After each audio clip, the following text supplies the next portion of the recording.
사도행전 3장을 좀 같이 보도록 하겠습니다. 3장 1절부터 10절까지를 같이 한번 교독을 하도록 하겠습니다. 사도행전 3장 1절부터 10절까지 보도록 하겠습니다. 다 찾으셨으면 제가 먼저 읽고요. 그 다음에 성도님들께서 같이 읽으시는 교독으로 읽도록 하겠습니다. 제9시 기도 시간에 베드로와 요한이 성전에 올라갈새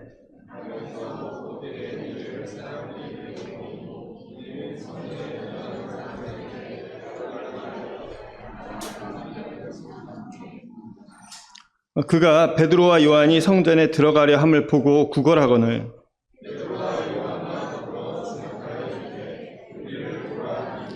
그가 그들에게서 무엇을 얻을까요 바라보거늘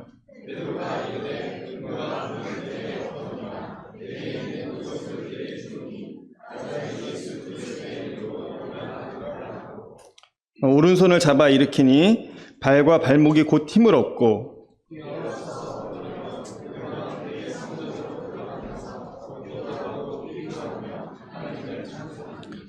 모든 백성이 그 걷는 것과 하나님을 찬송함을 보고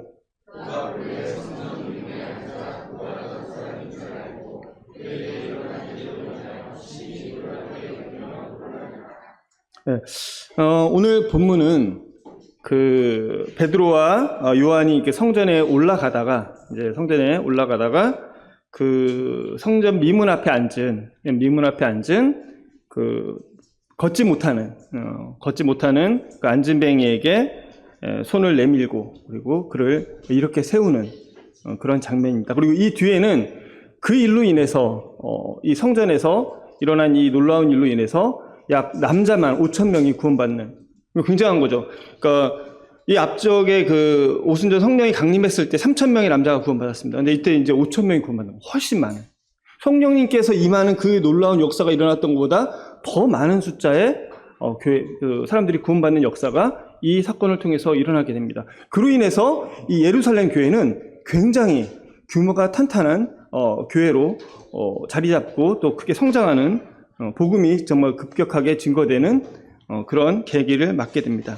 그 사건이 이 자리에 있습니다. 즉 하나님의 말씀으로 인해서 구원받는 역사가 놀랍게 이 성전 가운데 일어났던 것입니다. 저는 중3 때 구원을 받았습니다. 그러니까 정확하게 날짜는 기억을 못해요. 저는 중3 때, 아마 중3 때인 것 같습니다. 아마 고1 때인지 시점도 정확하지는 않습니다. 네. 주일날 말씀 시간이었어요. 주일날 말씀 시간이었는데 그걸 가만히 듣다가 구원받았어요. 근데 그 말씀이 뭔지는 자기 기억이 안 납니다. 근데 그 구원받은 기쁨만큼은 확실했었어요. 너무 기뻐가지고 진짜 손을 흔들면서 그때 저희 어머니가 교회로 오지 않으셨었거든요. 그래서 어머니 찾아가지고 가서 이렇게 자랑하려고 했는데 어머니가 안 계셨어요. 그래서 그냥 혼자만 기뻐하고 그 기쁨이 이제 잊어버렸던 기억이 납니다. 그러니까 주일날 낮에 정말 말씀을 듣다가 구원받았습니다. 이 시간도 낮 시간이에요. 이렇게 상담을 길게 하거나 그런 것도 아니었던 것 같아요. 근데 어쨌든 이 안진뱅이 이 사람에게 하나님의 능력이 임했고 그리고 그 임함으로 인해서 그가 구원받았을 뿐 아니라 그와 동시에 수많은 사람들이 구원받는 역사가 일어났습니다. 구원은 하나님의 역사입니다. 구원은 하나님의 능력입니다. 하나님의 임재가 우리에게 임할 때 우리가 구원을 받는 것입니다. 정말 이 자리에 우리 가운데 정말 저와 같은 경험을 하실 수 있는 분들이 생기길 원합니다. 정말 이 자리에 정말 교회 얼마나 오래 다니는지 모르겠고 아니면 교회 온 지 얼마 안 된 분도 계실지 모르겠지만 그러나 그것과 상관없이 정말 오늘 이 시간에 정말 구원받는 은혜가 있기를 원합니다. 이 안진뱅이에게 일어난 일이 그리고 이 5,000명의 사람들에게 일어난 일이 이 자리에 있는 저와 여러분들에게 동일하게 임하기를 기도합니다. 간절한 그런 마음들이 있습니다. 제9시 기도 시간에 베드로와 요한이 성전으로 올라갔습니다. 왜 올라갔을까요? 저 이게 항상 많은 생각을 했었어요. 왜 올라갔을까? 도대체 왜 단순히 기도하러 올라갔을까? 제 9시에 구시 기도 시간이라고 하면 뭐 아시는 것처럼 유대인이 하루에 3번을 기도를 드립니다. 근데 이 구시 기도 시간이 제일 나중 시간이에요. 오후 3시거든요. 이 시간이 지나면 거의 저녁에 이제 저녁 제사를 성전에서 드리게 되거든요. 그래서 사람들이 다 몰려와서 저녁 제사를 드리는. 그리고 성전에서 이제 사람들이 모여서 여러 가지 얘기를 하고 또 이제 날도 선선해지기 때문에 하나님의 말씀도 강론하는 그런 시간입니다. 왜 올라갔을까요? 물론 이 본문만 보면 기도하러 올라갔다라고 생각할 수 있습니다. 물론 기도하러 올라갔겠죠. 그러나 더 중요한 것은 이 베드로와 요한이 그 성전을 간 더 중요한 이유가 있었다는 거예요. 뭐냐면 그리스도를 증거하기 위해서, 하나님 말씀을 전하기 위해서, 그래서 올라간 것입니다. 왜냐하면 이미 이 오순절에 하나님의 성령이 사람들에게 임했어요. 그렇죠? 그리고 우리 이 성도들이 성전이 됐습니다. 이제 더 이상 성전은 죄를 용서함 받고 이 죄를 사함 받고 그리고 그 제사를 통해서 구원받을 수 있는 곳이 아니에요. 더 이상 이 성전은 하나님 앞에서 더 이상 사용되어지는 곳이 아닙니다. 그런데도 불구하고 수많은 사람들이 진짜 예수님을 이 뒤에 보시면 예수님을 십자가에 못 박으라고 했던 이 수많은 사람들이, 내가 하나님을 잘 믿는다고 생각을 하고 내가 잘 살아가고 있다고 하는 수많은 사람들이 성전으로 들어가고 있었어요. 그 수많은 사람들을 보는 이 베드로와 요한의 마음이 어떻겠습니까? 이 제자들의 마음이 어떻겠어요? 그들은 정말 그 성전에 뛰어 들어가서 너희들이 지금 하고 있는 이 성전의 예배는 더 이상 유효하지 않아. 너희들이 이 제사를 통해서 더 이상 구원받을 수가 없어. 그리스도를 통해서, 예수님을 통해서 구원받을 수 있다는 얘기를 너무나 간절히 하고 싶었을 것입니다.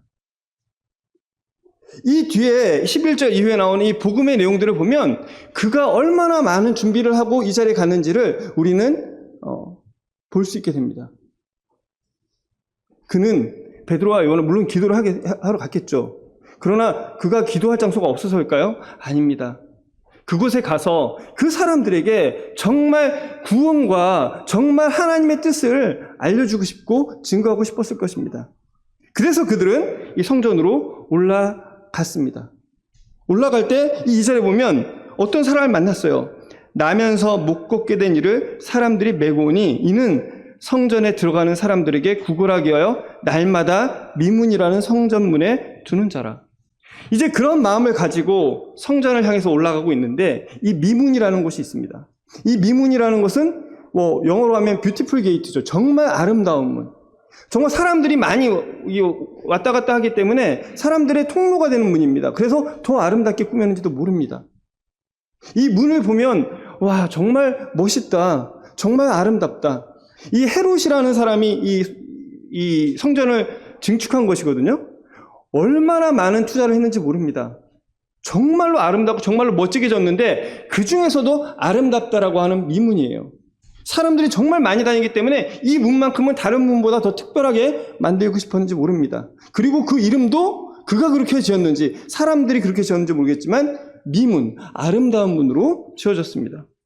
이 미문 앞에 낳을 때부터, 태어나면서부터 못 걷게 된 사람이 구걸을 하기 위해서 실려갔습니다. 이 사람의 나이는 약 40쯤 됐다고 합니다. 40년 동안 태어나면서부터 걸어본 적이 없는 사람이에요. 이 사람이 들어갔습니다. 이 2절에는요, 두 부류의 사람이 나와요. 두 부류의 사람. 첫 번째는 지금 이 사람입니다. 못 걷게 된 이 안진뱅이, 이 장애인. 지금 이 사람만이 아니고 다른 많은 장애인들이 또는 다른 모든 그 부정한 자들이 거기에 많이 있었을지 몰라요. 왜? 먹고 살 방법이 없는 사람들이 구걸을 하기 위해서 이 사람 환자만 있었을까요? 수많은 사람들이 거기서 구걸을 했겠죠. 왜 구걸을 하냐면요, 이스라엘에게는 그 긍휼을 베푸는 것들이 있어요. 저도 제가 이스라엘에 갔을 때 대속죄일이었던지 하여튼 그때 좀 갔대요. 어떤 사람이 기도를 하러 가다가 저를 보더니 동전을 주더라고요. 그래서 제가 받았어요. 원문도 모르고 받았는데 그 주는 이유가 긍휼을 베푸는 거예요. 선을 베풀고 그리고 가서 기도를 하는 거죠. 그래서 이 사람들은 거기에 들어갈 때 그런 사람들을 봤을 때 이런 긍휼을 베푸는 것들을 하고 들어가는 거예요. 얼마나 많은 사람들이 있었겠습니까? 이 부정에서 참 성전에 들어갈 수 없는 정말 이 가난하고 어려운 사람들이 이 자리에 있었습니다. 이들은 자기가 어떤 사람인지를 너무나 잘 아는 사람들이었습니다. 이들은 자기의 죄와 허물이 뭔지를 너무나 잘 아는 사람들이었어요. 그들은 말하지 않아도 사람들에게 부정한 자, 그리고 그 사람들은 저주받은 자라는 생각도 은연중에 했습니다. 왜? 그들은 성전에 들어가서 하나님께 마음껏 예배를 할 수 없는 사람들이었기 때문입니다. 여러분 아시는 것처럼 요한복음 9장 1절에 태어날 때부터 맹인된 사람에 대한 이야기가 나옵니다. 제가 한번 읽어보겠습니다. 예수께서 길을 가실 때에 날 때부터 맹인된 사람을 보신지라 제자들이 물어 이르되 랍비여 이 사람이 맹인으로 난 것이 누구의 죄로 인함입니까? 자기입니까? 아니면 그의 부모님입니까? 또 요한복음 9장 30절에 그들이 대답하여 이르되 내가 이 제사장들과 서기관과 바리새인들의 무리예요. 내가 온전히 죄 가운데 나서 우리를 가르치겠느냐 하고 이에 쫓아보내니라. 이스라엘 사람들의 생각에는요, 이 사람들은 죄인이에요. 이들이 뭔가 이렇게 잘못되고 뭔가 이렇게 부족한 부분들이 있다는 것은 뭔가 죄가 있겠지. 네가 죄를 짓지 않았으면 니네 아버지 아니 누군가가 죄를 졌을 거다. 욥기에도 그런 내용들이 우리는 내용들을 볼 수 있습니다.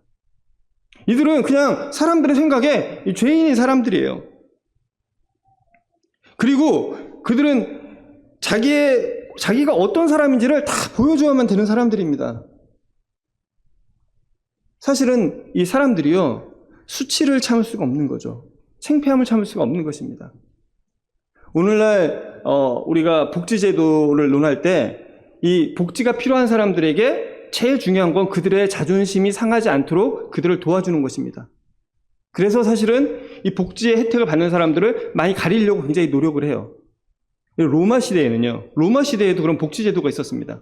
로마 시대에는요, 정말 배가 고프고 이런 사람들은 복지제도가 있었어요. 빵을 다 나눠줬어요. 그냥 배고프고 정말 먹을 게 없는 사람 빵을 나눠줬습니다. 근데 문제가 생겼어요. 부정수급자들이 엄청 많아진 겁니다.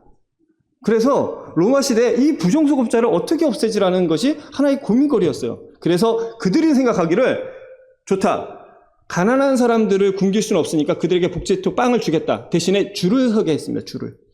왜냐하면 빵을 받기 위해서 줄을 선다는 것은요, 내가 내 자존심 다 내려놓고 정말 사람들에게 내가 어떤지를 다 보여주는 거잖아요. 그런 자존심을 내려놓고까지도 빵이 필요한 사람들은 정말 복지가 필요한 사람들이다라고 해서 빵을 줬던 사람들입니다. 이들은요, 여기서 구걸을 해야 됐던 사람들이에요. 자기를 감출 수가 없고요, 자기가 어떤 사람인지를 다 보여줘야만 됩니다. 이들이라고 자기가 여기서 구걸하고 싶었을까요? 아닙니다. 이들에게 돈이 있었다면, 이들에게 명예나 부가 있었다면, 권력이 있었다면 이들이 과연 이렇게 와서 이렇게 행동을 할까요? 아니죠. 이들은 정말 자기가 멸시천대받을 뿐 아니라 가진 것도 없기 때문에 여기서 벗어날 수 있는 상황도 아니에요. 자기의 자존심이나 이런 것도 세울 수 없는, 그리고 그 상황에서 벗어날 수 없는, 어떻게든 그냥 하루하루 살아가야만 했던 사람들입니다. 부족하고, 그리고 정말 자기를 어떻게 포장할 수도 없는, 그리고 긍휼을 구해야만, 은혜를 받아야만 살아갈 수 있는 사람들입니다. 이 사람들은 가장 이 사회의 미문이라는 가장 아름다운 곳 앞에 그렇게 비참하게 서 있고 성전으로 들어가는 사람들을 바라보면서 너무나 부러워했어요. 부럽지 않으시겠어요? 나도 저들처럼 됐으면, 내가 내 다리만 온전했다면, 내 눈만 온전했다면, 내 귀만 온전했다면, 내게 장애만 없었다면, 내게 이런 부족함만 없었다면 나도 저들처럼 들어가서 하나님께 예배하고 경배할 텐데. 정말 이들은 그 누구보다도 메시아를 바라고 구원을 바라는 삶이었을 것입니다. 저는 이 사람들 보면서요, 제가 가끔 이 사람들 같진 않죠. 그렇지만 저 정말 복권을, 우리는 정말 저는 복권을 가끔 진짜 사본 적은 별로 없어요. 진짜 거의 없습니다. 근데 사고 싶다는 생각이 들 때가 종종 있어요. 왜? 그게 내 인생을 바꿔줄 유일한 희망 같아요. 지금 내가 돈 모아서 뭔가를 하기엔 너무나 어렵습니다. 이 사람들에게 얼마나 메시아가 기다려지고 정말 내게 돈이 있다면, 능력이 있다면, 내게 이런 뭔가 바꿀 수 있는 이런 메시아가 온다라는 이 사실이 얼마나 기다려지겠어요. 이게 오늘날 어쩌면 우리가 살아가는 모습이 아닌가. 정말 하루하루 살아가는, 어쩌면 여기 계신 분들이 다 좋은 모습이고 다 좀 괜찮은 모습일지 모르지만, 그러나 우리 가운데 이 절름발이와 같은 사람이 있을 수도 있습니다. 그런데 지금 이 사람들만 있는 것이 아니었어요. 사실 베드로와 요한의 관심사는 이 사람에게 처음부터 있었던 것은 아닙니다. 올라가다 보니까 이 사람을 본 거예요. 베드로의 관심은 누구에게 있었을까요? 이 2절에 두 종류의 사람들이 나온다고 말씀드렸죠. 누구냐? 성전에 들어가는 사람들이었습니다. 성전에 들어가는 사람들. 이 성전에 들어가는 사람들은 어떤 사람들이었을까요? 이들은요, 건강한 사람입니다. 정결한 사람들이에요. 여러분, 이 성전에 들어가려면요, 이 이스라엘 사람들이 그냥 막 대충 가지 않습니다. 자기를 정결하게 해요. 부정하지 않게 합니다. 정말 내가 며칠 동안, 여러분 레위기에서 보시면 내가 며칠 동안 내 한 주를 돌아보면서 나한테 혹시 부정한 게 있나? 내가 혹시 잘못된 것이 있나? 그런 게, 그리고 들어가기 전에 또 정결탕에 들어가서 열심히 또 씻습니다. 깨끗하게 씻고 다시 한번 돌아보고 그리고 들어가는 사람들이에요. 감기 들면 갈까요? 안 가요. 성전에 들어가는데 어떻게 감기 들면 가요? 내가 완전히 온전하고 깨끗한 모습을 갖추고 가는 것입니다. 건강하고 좋은 모습으로 가겠죠. 그리고 이들은 경건하게 예배드리러 갑니다. 하나님을 만나러 가는 사람들이었어요. 하나님께 예배드리고 하나님께과 교제하려고 가는 사람들이었습니다. 그리고 이들은 능력이 있는 사람들이었어요. 아까 그 사람들과는 전혀 다르죠. 능력이 있는 사람, 그리고 열심히 살아가는 사람들입니다. 여러분, 이 유대인들이요, 열심히 사는 사람들입니다. 왜요? 하나님도 섬기면서, 그리고 살아가려면, 여러분, 우리 크리스찬은 어떻습니까? 저는요, 크리스찬들은 세상 사람들보다 더 부지런한 사람들이라고 믿습니다. 정말로 하나님을 따라가는 크리스찬이라면 더 부지런할 수밖에 없어요. 왜요? 교회도 와야 되죠.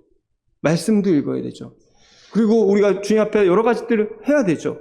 그리고 세상에서도 더 정직하게 해야 되지 않습니까? 더 바르게 해야 되지 않습니까? 더 섬겨야 되지 않습니까? 유대인들도요, 그들의 삶으로 보면요, 정말 부지런한 사람이었어요. 하루 3번 기도합니다. 아침에 일어나서, 점심에, 저녁에. 그리고 이들은 긍휼을 베푸는 사람, 이거는 여러분, 우리 학교에서요, 학생들이 봉사활동 하잖아요. 물론 억지로 시켜서 하죠. 그렇지만 그렇게 억지로 시켜서라도 하기 때문에 그들이 봉사의 가치를 알고 봉사를 더 합니다. 우리 학교에, 제가 다니는 학교에 있는 학생들도요, 열심히 봉사활동해요. 스펙을 쌓기 위한 것도 있지만요, 그래도 하다 보니까 그게 습관이 돼서 계속 하는 친구들도 있습니다. 어쩌면 사실 저는 우리 모임의 청년들이, 모임의 형제 자매님들이 봉사활동을 더 덜하는 것 같아요. 우리가 세상의 빛과 소금이 되어야 되는데. 이들은 긍휼도 베풀고 가난한 자도 돌아보고 아까 들어올 때 자기가 열심히 번 거를 나눠주기도 하고 그런 사람들이었습니다. 그런데 그들에게 정말 거지들에게 긍휼을 베풀고 잘 살고 있다고 생각하고 내가 저들처럼 살지 않는 것에서 참 하나님께 은혜를 받았다. 나는 저주받은 삶이 아니고 하나님 나한테 축복하는 삶이구나. 하나님 계속 저를 축복해 주세요. 하나님 제가 계속 잘 살게 해주시고 제가 하나님과 계속 하나님 앞에서 살아가게 해주시고 정말 이대로 아니면 이거보다 더 낫게 살게 해달라고 열심히 살아가는, 그리고 하나님을 찾는 사람들이었습니다. 그리고 이대로 내가 계속 잘 살 수 있다라고 생각하는 사람들이었습니다. 우리 가운데도 그런 분들이 계시지 않나요? 어릴 때부터 지금 우리 교회에서 태어나고 자란, 아니면 어릴 때부터 교회에 온, 아니면 최근에도 오신 분들이 계시죠. 교회에서 구원받으라고 하는데, 죄인이라고 하는데, 글쎄 그런 건 잘 모르겠고 죄인인 것 같긴 한데 뭐 내가 나 정도면 그래도 잘 사는 거 아니야? 내가 그렇게 크게, 뭘 죄인은 죄인이지. 나도 구원받고 싶어. 그래서 내가 교회, 그래도 여기 계속 나오잖아? 그리고 복음도 듣잖아? 그렇지만 그 내면에 깊이 들어보면 그래도 내가 잘 살고 있는 게 아닌가? 나 정도면 그래도 괜찮은 거 아닌가? 나 정도면 똑똑하고 나 정도면 지혜롭게 살아가고 있는 거 아닌가? 열심히 살아가고 있는 거 아닌가? 이런 생각들을 하시는 분이 계시지 않습니까? 지금 이러한 성전에 들어가는 사람들에게 요한이 그리고 베드로가 하고 싶었던 말이 있습니다. 예수님께서 그들에게 하고 싶었던 얘기가 있어요. 정말 이들이 성전에 올라가고 싶어서 성전에 있는 그들에게 하고 싶었던 말이 있습니다. 그것이 11절부터 나옵니다. 제가 읽어보도록 하겠습니다. 사도행전 3장 11절입니다. 11절부터 20절까지 제가 읽어보도록 하겠습니다. 귀를 기울이시고 잘 들어주시기 바랍니다. 나은 사람이 베드로와 요한을 붙잡으니 모든 백성이 크게 놀라며 달려나와 솔로몬의 행각이라 불리는 행각에 모이거늘 베드로가 이것을 보고 백성에게 말하되 이스라엘 사람들아 이 일을 왜 놀랍게 여기느냐 우리 개인의 권능과 경건으로 이 사람을 걷게 한 것처럼 왜 우리를 주목하느냐 아브라함과 이삭과 야곱의 하나님 곧 우리 조상의 하나님이 그의 종 예수를 영화롭게 하셨느니라 너희가 그를 넘겨주고 빌라도가 놓아주기로 결의한 것을 너희가 그 앞에서 거부하였으니 너희가 거룩하고 의로운 일을 거부하고 도리어 살인한 사람을 놓아주기를 구하여 생명의 주를 죽였도다. 그러나 하나님이 죽은 자 가운데서 그를 살리셨으니 우리가 이 일의 증인이라.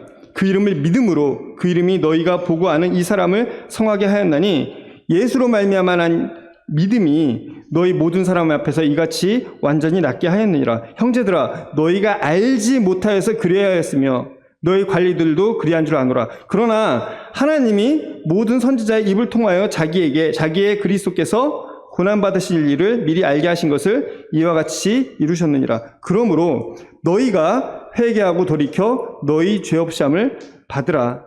이같이 하면 새롭게 되는 날이 주 앞으로부터 이를 것이요 또 주께서 너희를 위하여 예정하신 그리스도 곧 예수를 보내시리니.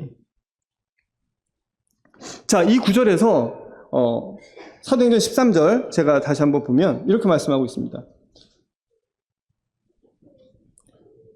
너희가 그를 넘겨주고 빌라도가 놓아주기로 결의한 것을 너희가 그 앞에서 거부하였으니 너희가 거룩하고 의로운 일을 거부하고 도리어 살인한 사람을 놓아주기를 구하여 생명의 주를 죽였도다. 생명의 주를 죽였다. 바울은 이 유대인들에게 이 성전을 찾은 유대인들에게 이 하나님을 섬기러 온 유대인들에게 지금 정확하게 그들의 상태가 어떤 건지를 이야기를 하고 있습니다. 뭐냐고요? 그들의 정확한 상태는 너희들은 하나님이신 나사렛 예수 그리스도를 죽인 자들이다. 너희는 하나님을 대적한 자들이야. 너희는 하나님 앞에 정말 커다란 죄를 지은 하나님을 죽인 하나님을 대적한 사람들이라는 얘기를 하고 있습니다. 정말 하나님을 잘 섬기려고 하는 사람들에게 너희가 하나님을 죽인 거다. 너희는 살인자야. 살인자 정도가 아니라 하나님을 죽인 하나님의 그 보내신 자를 죽인 그런 살인자라고 이야기를 하고 있습니다. 이들이 그 말을 들었을 때 어떤 생각이 들었을까요? 정말 충격이지 않겠어요? 내가 하나님을 대적한다고? 내가? 어떻게?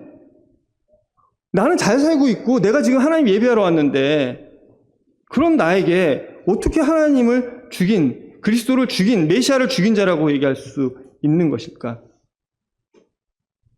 하나님은 지금 이 자리에 여러분에게도 동일하게 그렇게 이야기하십니다. 하나님이신 나사렛 예수를 죽인 자다. 네가 하나님이신 나사렛 예수 그리스도를 죽인 다른 사람이 아니다. 네가 그런 것이다. 제가 하나님을 대적했다고요? 어떻게 그럴 수 있죠? 로마서 1장 한번 보도록 하겠습니다. 로마서 1장 28절입니다. 로마서 1장 28절을 보면 또한 그들이 마음에 하나님 두기를 싫어하며 정말 그 마음에 그리스도를 두고 싶어 하지 않았어요. 메시아를 두고 싶어 하지 않았습니다. 그들은 하나님을 섬기고 하나님을 따라서 좋은 것을 갖고 싶고 하나님 앞에서 잘 살아가고 싶었지만, 그러나 그들의 마음에, 이 이스라엘 백성들의 마음에 그리스도를 주인으로 삼고 싶지 않았어요. 예수님을 주인으로 삼고 싶지 않았습니다. 여러분의 마음은 어떤가요? 여러분들의 마음에 정말 그리스도를 주인으로 두고 싶습니까? 정말 그리스도를 내 삶의 메시아로 두고 싶습니까? 정말 하나님을 하나님으로 인정해서 내 중심에 모시고 싶습니까? 로마서는요, 하나님께서 이 사람들을 볼 때 사람들의 마음에, 너의 마음에 하나님 두기를 싫어한다라고 얘기를 하고 있어요. 그래서 하나님께서 그들을 그 상실한 마음대로 내어버려 두다. 대적이라는 것은요, 여러분, 꼭 내가 하나님과 싸워야 된다고 생각하세요? 아닙니다. 여러분, 우리는 하나님을 주인으로 모시고 살아야 되는 사람이에요. 하나님을 메시아로 삼고 살아야 되는 사람입니다. 그런데 그렇게 하지 않는 것이 하나님을 대적하는 거예요. 하나님을 따르지 않는 게 하나님을 대적하는 것입니다. 하나님 따르지 않았다고 하나님을 대적하는 거라고요? 맞아요. 내 마음에 하나님 두기를 싫어하기 때문에 하나님께서 나를 그 상실한 마음대로 내어버려 두셨다고 하셨습니다. 그 결과가 뭐죠? 29절에 보면 불의와 추악과 탐욕과 악의가 가득한, 내 마음에 정말 주인으로 모시고 살아간다면 사실 이렇게 살까요? 아니죠. 시기, 살인, 분쟁, 사기, 악독이 가득한 자요. 그 중심에요, 이 유대인들의 모습의 겉모습에는요 정말 경건했어요. 이 겉은 다 깨끗하게 닦아냈습니다. 그런데 그 중심은 닦아낼 수 없었어요. 중심은요 여전히 그 안에 죄가 꿈틀대고 있고요, 그 죄가 넘쳐나고 있었습니다. 정말 하나님 따라서 열심히 잘 살아보려고 하는데 그 안에서 일어나는 이 시기와 질투와 이 싸움과 다툼과 이 음란함과 수근수근함과 이 악독과 비방과 이 능욕하고 자랑하고 악을 도모하고 부모를 거역하는 이런 마음들, 이 하나하나를 그들은 감출 수가 없습니다. 하나님은요 중심을 보세요. 하나님께서는 그 중심을 보시는 것입니다. 그래서 하나님은 이 이스라엘 백성에게 너희가 예수 그리스도를 죽였다라고 이야기를 하고 있습니다.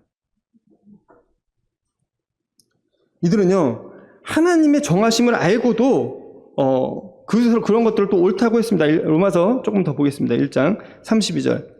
그들이 이 같은 일을 행하는 자는 사형에 해당한다고 하나님께서 정하심을 알고도 자기들만 행할 뿐 아니라 또한 그 일을 행하는 자들을 옳다 하느니라. 이들은요 하나님의 법도 알았어요. 하나님의 법을 알았습니다. 그런데도 그렇게 살아갔어요. 여러분 가운데 이렇게 생각하는 분들 계시죠? 다 그렇지, 나 정도면 착하게 사는 거 아니야? 그런데 죄의 싹은 사망이라고, 이 자리에 계신 분들 너무나 잘 아실 거예요. 하나님 말씀에요 죄의 싹은 사망이라는 말씀 너무 잘 알지 않으세요? 죄의 싹은 사망입니다. 죄를 몇 개 지어야 사망이죠? 10개를 지어야 되나요? 100개를 지어야 되나요? 1000개를 지어야 되나요?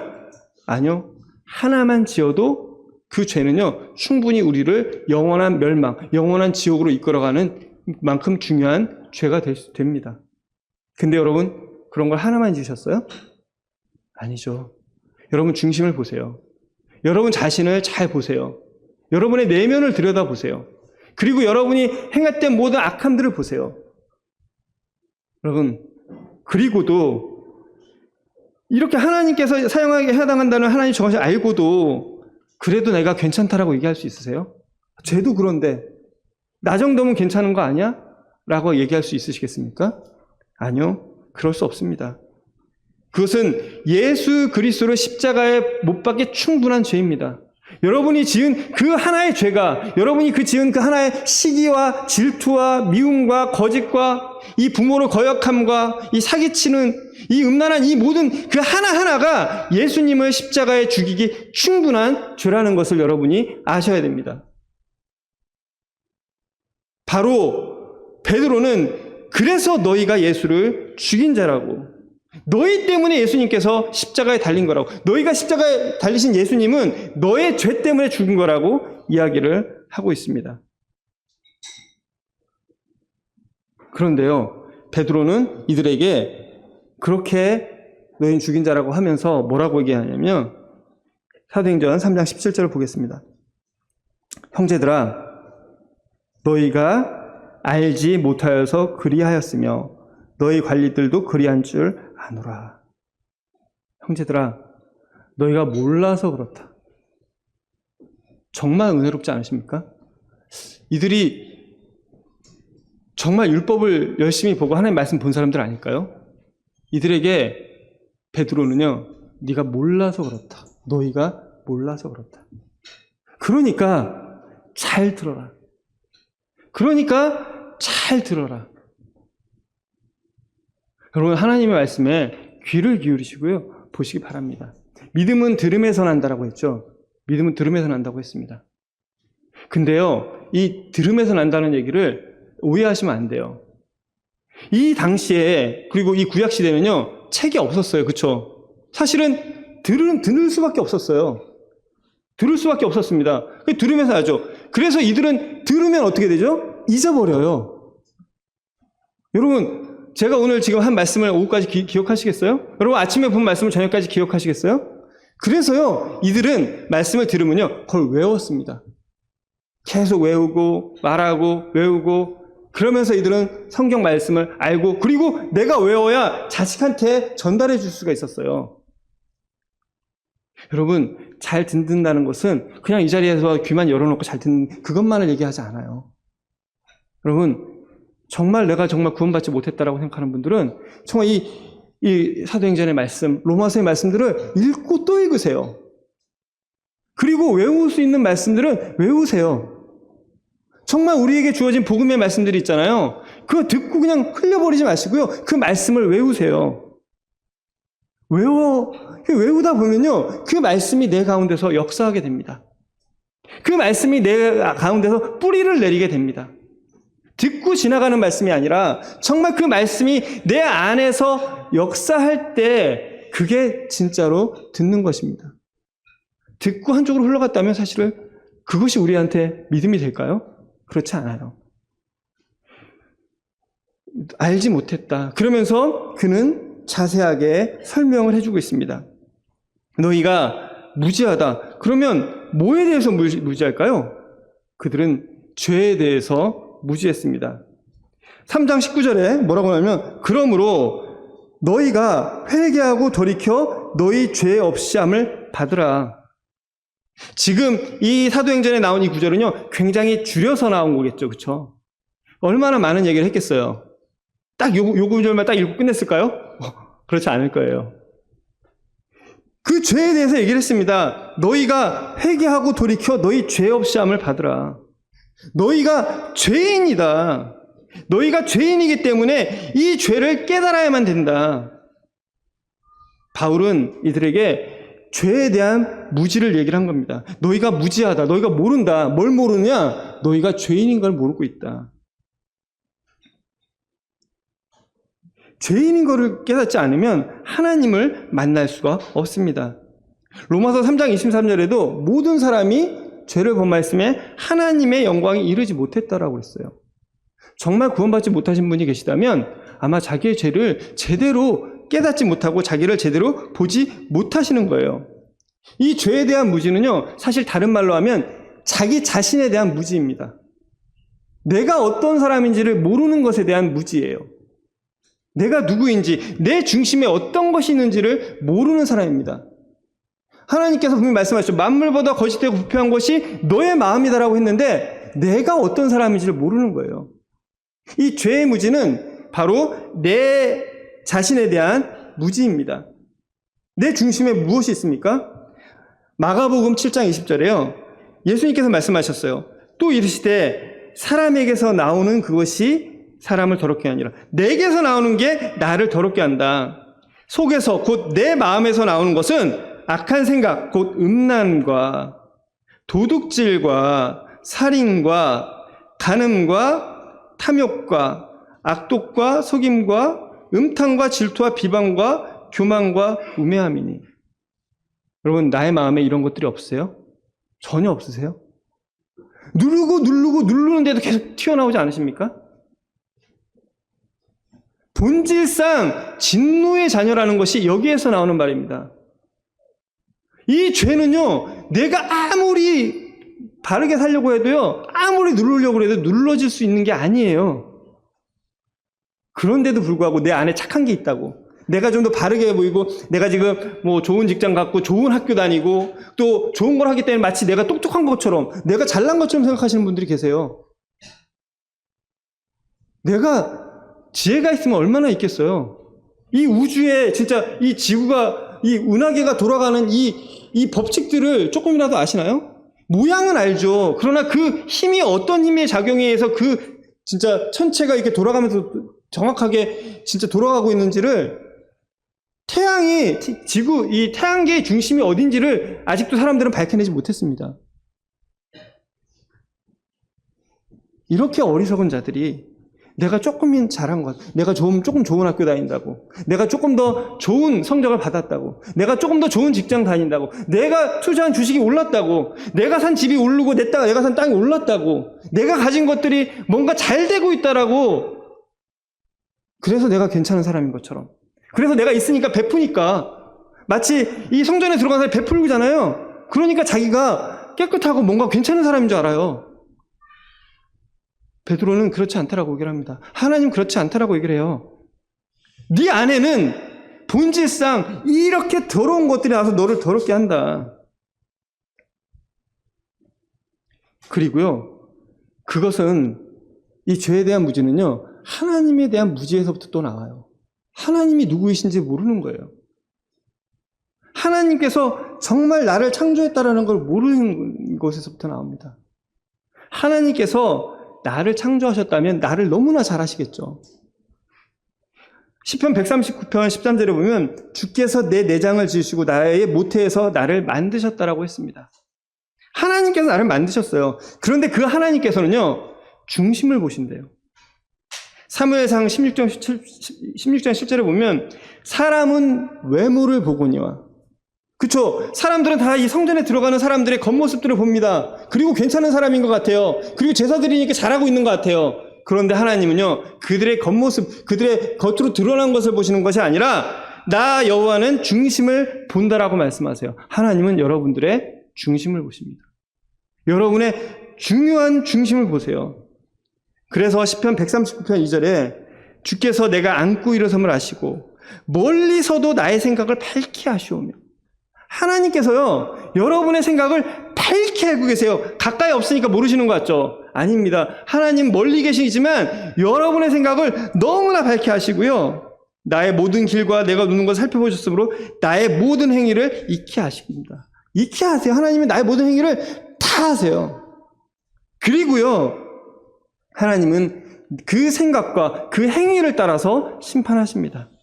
계시록 20장 12절을 보면요, 또 내가 보니 죽은 자들이 큰 자나 작은 자나 그 보좌 앞에 서 있는데 책들이 펴 있고 또 다른 책이 펴졌으니 곧 생명책이라. 죽은 자들이 자기 행위를 따라 책들에 기록된 대로 심판을 받으니. 하나님 다 보시고요, 다 아시고요, 그 생각과 그 행동을 다 아셔서 그 생각과 그 행위에 들어간 모든 것으로 심판하신다라고 했습니다. 그리고요, 그들은 또 무지합니다. 무엇에 대해? 심판에 대해서 무지합니다. 왜 회개하고 왜 죄 없이 함을 받으라고 하시나요?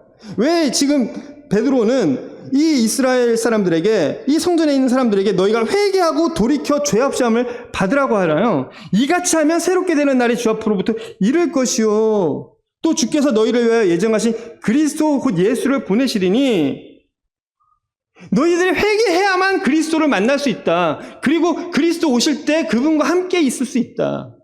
그렇지 않으면 심판을 받는.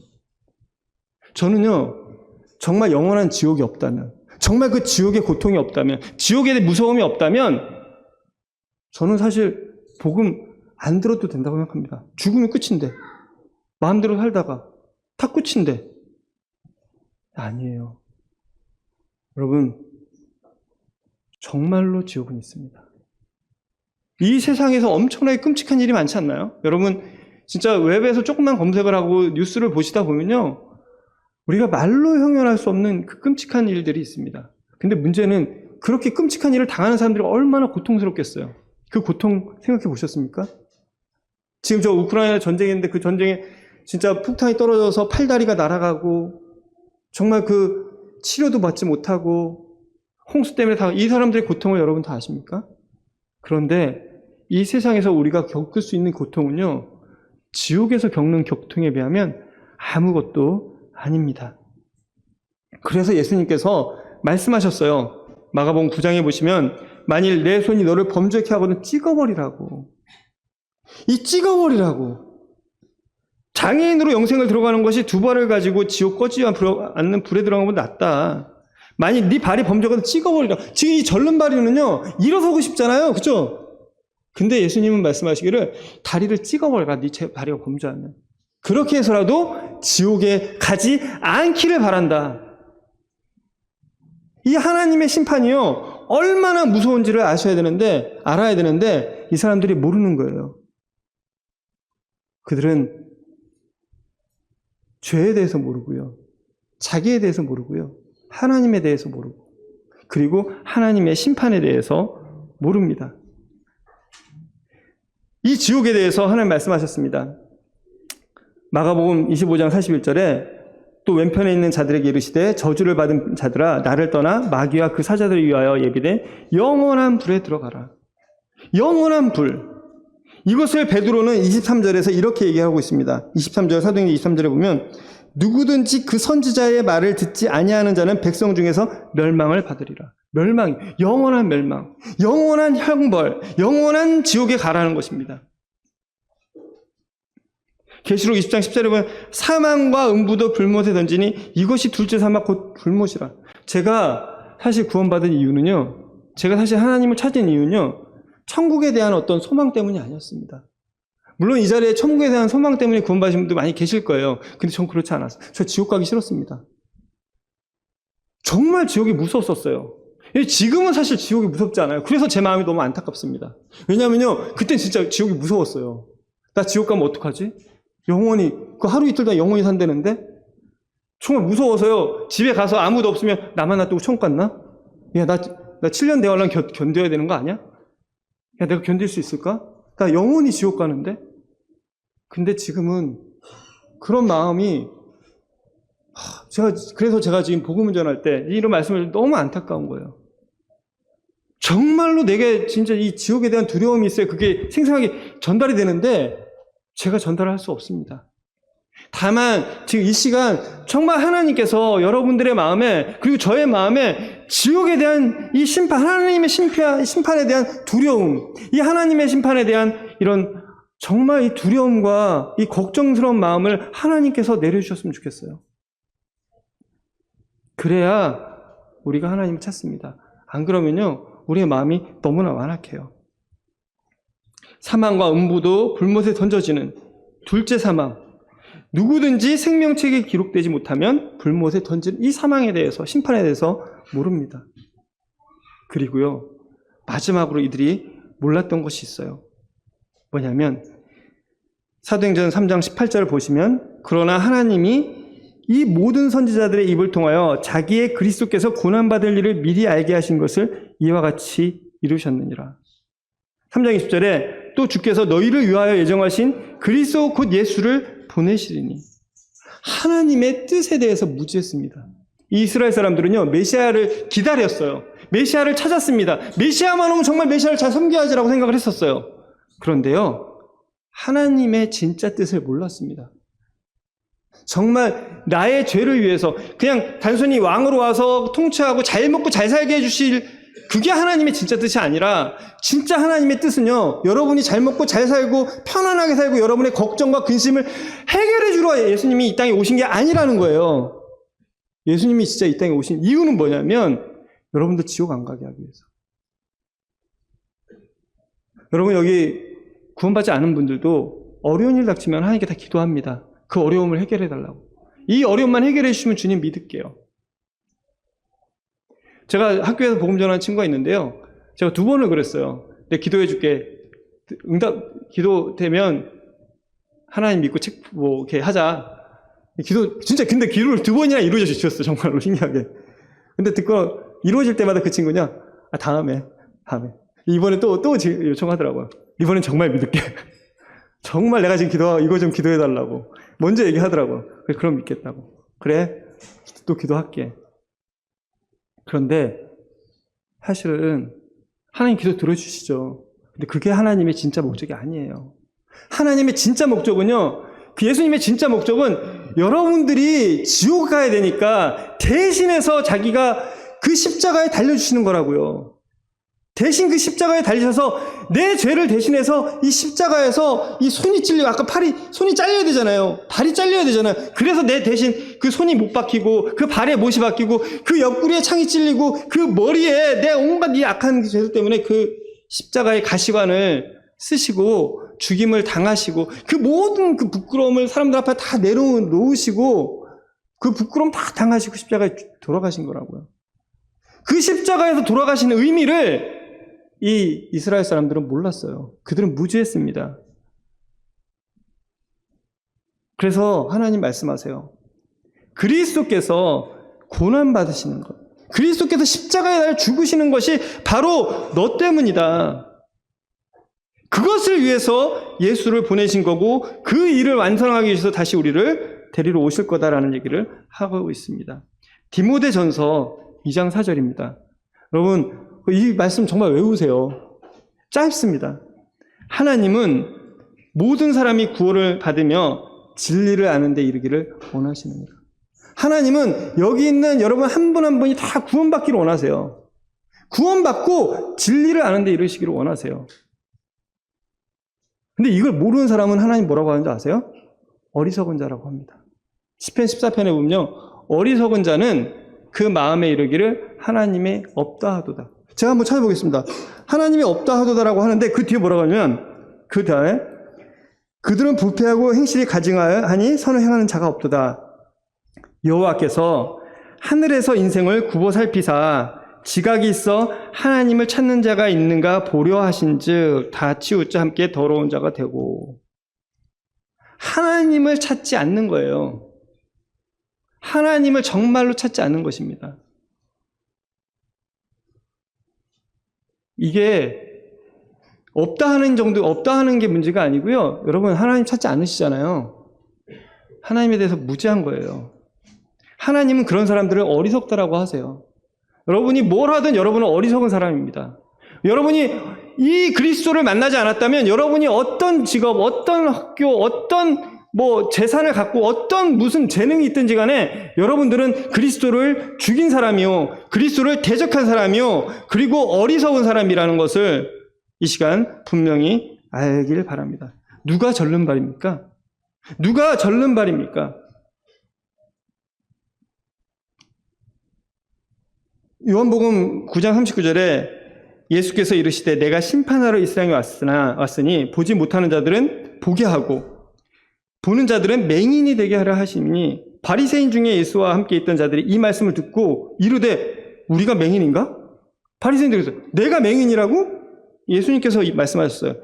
너희가 맹인이 되었더라면 죄가 없었으려냐? 본다고 하니 너희 죄가 그대로 있다.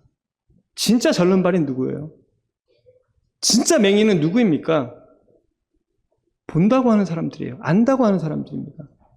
하나님 없이도 살 수 있다라고 하는 사람들이에요. 내가 그래도 잘 살고 있다라고 얘기하는 이 바리새인들이에게 하나님 말씀하세요. 네가 죄인이다. 네가 심판받을 사람이다 라고 얘기를 하고 있습니다. 이제 이 절름발이에게, 이 이스라엘 사람에게 하나님께서 복음을 전해주고 계십니다.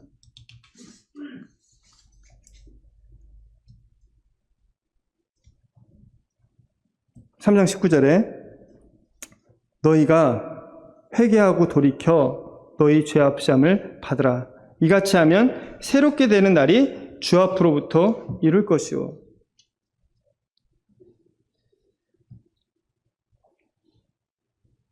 그리스도께서 십자가에 매달리신 것은 나의 죄 때문이에요. 여러분들이 지은 죄 때문입니다. 그 죄 때문에 십자가에 달리셨어요. 그리고 그 값을 치르시고 죽으셨습니다. 그리고 이제 부활하셨어요. 굉장히 간단한 거죠. 여러분의 마음에 정말 이 사실에 대한 알고자 함과 만나고자 함이 있기를 바랍니다. 갈라디아서 3장 13절에 보면요, 이렇게 말씀이 있어요. 그리스도께서 나를 위하여 저주를 받은 바 되사 율법의 저주에서 나를 우리를 속량했다라고 말씀하셨습니다. 기록된 바 나무에 달린 자마다 저주 아래 있는 자라 하였습니다. 그 절름발이는 그 가난한 사람들은 저주받은 자라고 생각을 했었어요. 그런데 예수님께서 대신 십자가에서 저주받은 자가 되어주셨습니다. 나를 대신해서 저주받은 자가 되어주셨어요. 왜요? 나를 값주고 사기 위해서, 나를 대속해 주기 위해서, 나를 의롭게 해주시기 위해서 여러분의 죄값을 십자가에서 다 갚으셨어요. 십자가에서 여러분의 과거, 현재, 미래 모든 죄를 다 갚으셨습니다. 제가 오늘 제가 말씀을 전하러 나올 때마다 제 자신이 진짜 성전에 올라가는 사람 같아요. 정말 부끄럽습니다. 제 모든 이런 것들이 생각이 나요. 제가 앞에 나와서 이런 것들을 말할 수 있는 사람인가? 야, 나는 도대체 어떤 인간인가? 내가 구원받았는데도 이렇게 살고 이런 생각들을 하고 살아간다는 게 정말, 그리고 하나님을 정말 온전히 섬기지 못하고 복음을 증거하지 못하는 이런 삶을 산다는 내 자신이 정말 이게 바른 것인가? 그런데 그것 때문에 슬퍼할 때요, 주님께서 제 마음에 내가 그거 다 알고 사랑한 거 아니냐? 내가 그거 이미 다 십자가에서 감당하지 않았냐? 그리고 네가 앞으로 지을 그것까지 내가 다 안다. 내가 너를 지었고 네가 어떻게 존재고 어떻게 살아갈 걸 다 아는데 내가 그걸 다 감당했지 않느냐? 내가 이미 십자가에서 다 감당했다. 그 하나님의 은혜가 제가 구원받을 때만이 아니고요, 이 살아가는 순간순간에 정말 주님께서 저에게 함께 하시기 때문에 제가 정말 이렇게 나와서 복음 전할 수 있고 다시 하나님 앞에 일어날 수가 있고, 그리고 하나님을 향해서, 그리고 주님이 주신 길을 따라서 정말 이 성도의 길을 계속해서 걸어갈 수 있는 것입니다. 그것이 속량입니다. 근데 이것이 이 에베소 2장 8절에 너희는 그 은혜에 의하여 믿음으로 말미암아 구원을 믿음으로, 그 이름을 믿음으로 말미암아 구원을 받았다고. 이것이 너희에게서 난 것이 아니라 하나님의 선물이다. 너희가 그 은혜를 인해서, 어떤 은혜, 십자가의 그 은혜를 인해서 믿음으로 말미암아 구원을 받았니? 이것이 너희에게서 난 것이요 아니요 하나님의 선물이라고 이야기를 하고 있습니다. 이것이 하나님께서 우리에게 주신 은혜입니다. 로마서 3장을 좀 보도록 하겠습니다. 로마서 3장 23절 24절입니다. 이것도 외우세요. 한번 외우세요. 말씀드린 것처럼 그냥 듣고 흘리지 마시고요, 외우세요. 모든 사람이 죄를 범하였으며 내가 죄를 범했는데 그래서 하나님의 영광에 이르지 못하더니, 내가 하나님의 영광에 이르지 못했던 사람이구나. 그리스도 예수 안에 있는 속량으로, 그리스도 안에 있는 그 은혜로 말미암아서 하나님의 은혜로 값없이 의롭다 하심을 얻은 자 되었느니라. 야, 내가 값없이 은혜로 구원받았구나. 십자가 이미 다 치렀구나. 내 죄가 해결됐구나. 주님 나를 구원하셨구나.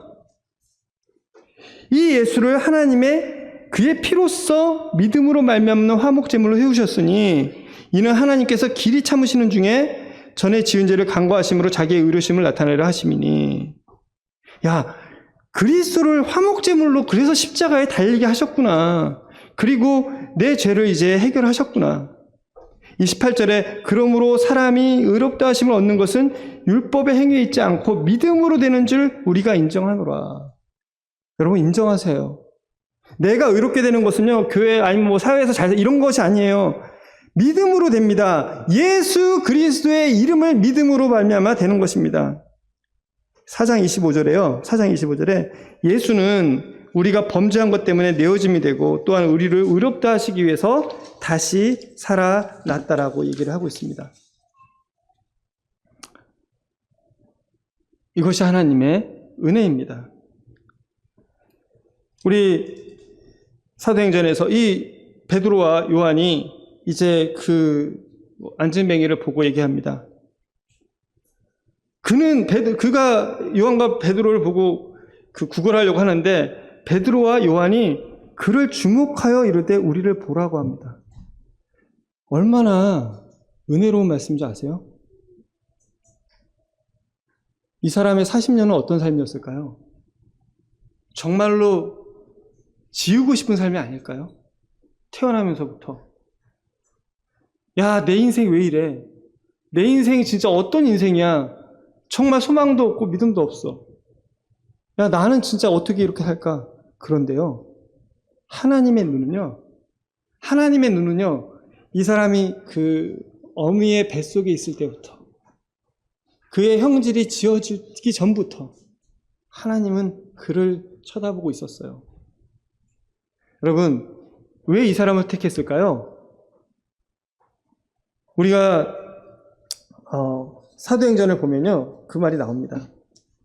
14장 8절에 보면 이 루스드라에서 바울이 복음 전하는 것이 나와요. 바울이 거기에 똑같이 발을 못 쓰는 사람이 있었어요. 근데 바울이 주목하여서 그 사람을 보는데 뭐라고 하냐면 14장 8절에 바울이 주목하여 구원받을 만한 믿음이 그에게 있는 것을 보고, 이 사람은 아까 말씀드린 것처럼 자기가 누구인지 알았죠. 정말로 구원자가 필요했던 거예요.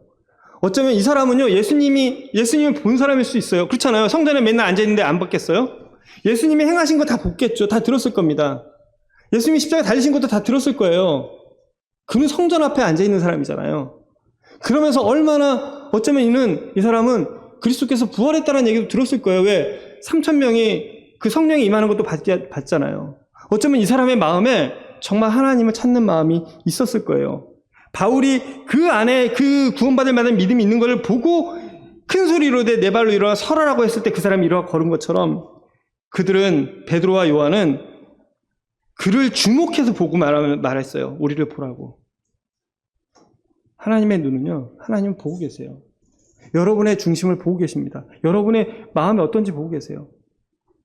저는 이 인류 역사상 진짜 이 사람보다 뛰어난 사람이, 이 사람보다 많은 영향을 끼친 사람이 몇 명이나 있을까 궁금합니다. 왜요? 이 사람의 간증으로 인해서, 이 사람의 구원으로 인해서 5,000명, 남자만 5,000명이 구원받았어요. 예루살렘 교회가 정말로 든든하게 섰습니다. 이것으로 충분하지 않습니까? 이 사람이 구원받고 사람들이 구원받는 걸, 이제 5,000명이 구원받는 걸 봤을 때 이 사람의 마음이 어떻겠어요? 자기의 과거가 여지껏 아무 의미 없고 정말 불행하고, 하나님 볼 때 하나님 나 도대체 왜 이렇게 살게 하시나요? 라고 했는데 이거를 딱 보고 경험하는 순간 이 사람의 삶이 어떻겠습니까?